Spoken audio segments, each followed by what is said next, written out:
దీనికి ముందు ఒక సాంగ్ చేశారు అప్పట్లో 'జల జలపాతం' అని. ఆమె టీనేజర్ అప్పుడు ఆ టైంలో యాక్చువల్లీ 19 ఇయర్స్ ఓల్డ్. హ్మ్. ఆ సాంగ్‌లో లైక్ ఆ అమ్మాయి నాకన్నా కొంచెం పెద్ద.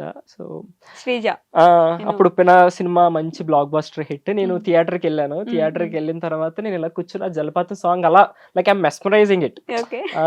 ఏంటిది ఇంత బావుంది ఈ సాంగ్ అసల దీన్ని మనం ఎందుకు అప్పుడు కవర్ సాంగ్స్ ట్రెండ్ నడుస్తుంది బాగా. హ్మ్. సో, మనం ఎందుకు కవర్ చేయకూడదా అని చెప్పేసి I record it in my phone ఆ సాంగ్ అంతా. హ్మ్. హ్మ్. రికార్డ్ చేసుకొని ఇంటికెళ్ళిన తర్వాత I keep on listening it. Okay. నాకు ఇది చెయ్యాలి.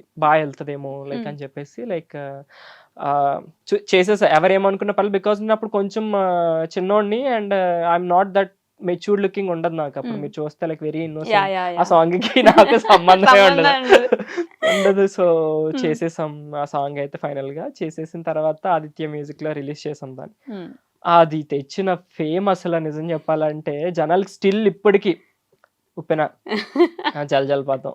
ఇది ఎక్కడ కనిపించినా ఉప్పెన చూసాం బ్రో, ఉప్పెన చూసాం bro. Because it's almost 6 million ఎళ్ళిపోయిందది. యాహ్! యాహ్! సో, నాకు కింద కమెంట్స్ కూడా ఎంత పాజిటివ్‌గా ఉన్నాయంటే లైక్ హ్మ్. హ్మ్. Original song is like little romantic. Yeah! మాది కొంచెం డీసెంట్ ఉంటది. హ్మ్.